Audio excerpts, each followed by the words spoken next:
बिहार विधानसभा चुनाव को लेकर एक तरफ जहां महागठबंधन में सीट बंटवारे पर समझौता अभी तक नहीं हो पाया है, तो वहीं दूसरी तरफ एनडीए में भी सब कुछ ठीक ठाक नहीं चल रहा है।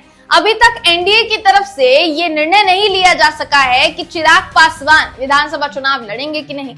चिराग की तरफ से इससे पहले बेशक इस संभावना पर पूर्ण विराम लगा दिया गया हो कि वो चुनाव लड़ेंगे, मगर अब खुलकर उनकी तरफ से इसमें एनडीए का भी नाम लिया जा रहा है और अपनी पार्टी का नाम तो लिया ही जा रहा है कि मेरी पार्टी अगर चाहेगी तो मैं विधानसभा चुनाव जरूर लड़ूंगा। एक बात उन्होंने बहुत क्लियर कट कही है कि एनडीए को इससे फायदा होगा अगर मैं विधानसभा चुनाव लड़ता हूं तो।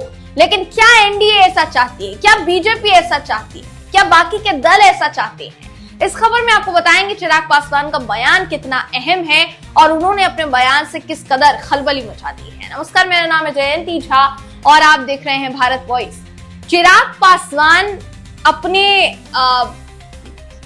कैलिबर के जरिए कहीं ना कहीं दोस्तों एक तरीके से कहा जाए तो बिहार की राजनीति में एक नया आयाम रचने का काम कर रहे हैं। देखिए, चिराग पासवान की तरफ से काफी समय पहले ये बोलकर चिंगारी फूंक दी गई थी कि वो 40 सीटें चाहते हैं और 40 से कम सीटों में वो मानेंगे नहीं। फिर कहा गया कि अगर 100 सीटें जेडीयू लड़ेगी, बाकी की 100 सीटें बीजेपी लड़ती है, तो बची कुल कुदरत 40 सीट। इन 40 सीटों में हिंदुस्तानी आवाम मोर्चा को उम्मीद दी जाएगी या लोजपा को उम्मीद दी जाएगी या बाकी के जो अन्य दल हैं उनको उम्मीद दी जाएगी। तो ये कहते हुए कहीं ना कहीं चिराग ने टेंशन में डाल दिया था एनडीए को और अब एक बार फिर से चिराग ने जो कहा है उससे टेंशन बढ़नी निश्चित है। देखिए, चिराग पासवान ये कहते हुए नजर आ रहे हैं कि जब मैं ये कहता हूं कि मेरी पार्टी इस बात का निर्णय लेगी तो ये जरूर सवाल आएगा कि मैं राष्ट्रीय अध्यक्ष हूं तो निर्णय मुझे लेना है कि मुझे विधानसभा चुनाव लड़ना है या नहीं।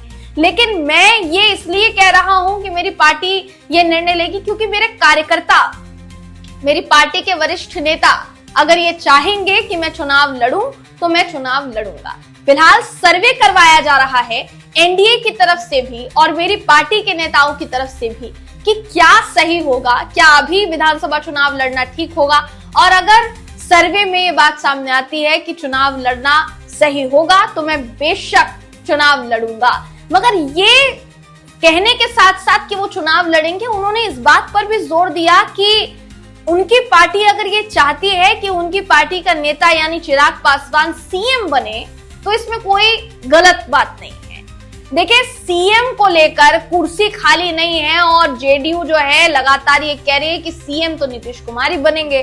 बीजेपी के पास सीएम बनाने का कोई चेहरा नहीं है, तो क्या बीजेपी चिराग पासवान को सीएम की रेस में आगे खड़ा कर सकती है? क्योंकि विधानसभा चुनाव अगर वो लड़े तो जाहिर सी बात है अपनी पार्टी को मजबूत करने के लिए भी लड़ेंगे और बिहार में एक अहम पद हासिल करने के लिए भी ये चुनाव उनके लिए अहम हो जाता है।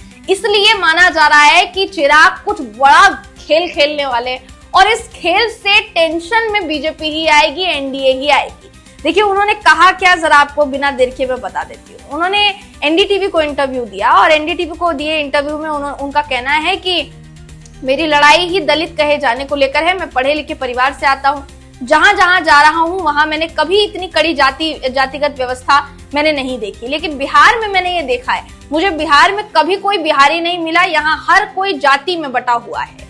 उन्होंने ये भी कहा कि आज की तारीख में मेरे पास एक भी विधायक नहीं है, इस वजह से मैं अपनी आवाज को बुलंद नहीं कर पा रहा।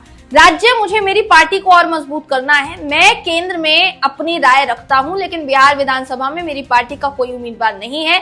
मैं शिक्षा पर सबसे पहले काम करना चाहता हूं, मैं साथ ही बुनियादी ढांचे पर काम करने की जरूरत चाहता हूं। चिराग पासवान ने यह भी कहा, देखिए, हमें पलायन रोकने पर काम करना हो, पर्यटन को बढ़ावा देने के लिए हमें काम करना होगा, हमें स्वास्थ्य पर काम करना होगा, किसानों को भी मजबूत बनाना होगा।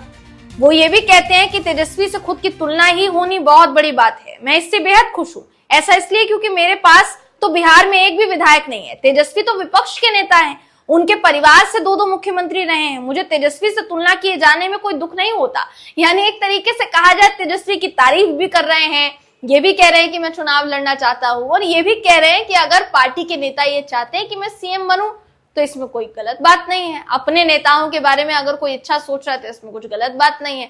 अब इन तमाम बयानों से आप समझ सकते हैं कि चिराग के दिमाग में क्या चल रहा है। ये रणनीति आगे आने वाले दिनों में चिराग की खुद की पार्टी, एनडीए गठबंधन और बीजेपी, साथ ही जेडीयू, सबके लिए मुश्किलें खड़ी करेगा या फायदेमंद साबित होगा, ये आने वाला वक्त बताएगा, जिसका इंतजार हम भी कर रहे हैं, आप भी कीजिए। आगे की अपडेट के साथ फिर मुलाकात होगी, तब तक के लिए नमस्कार।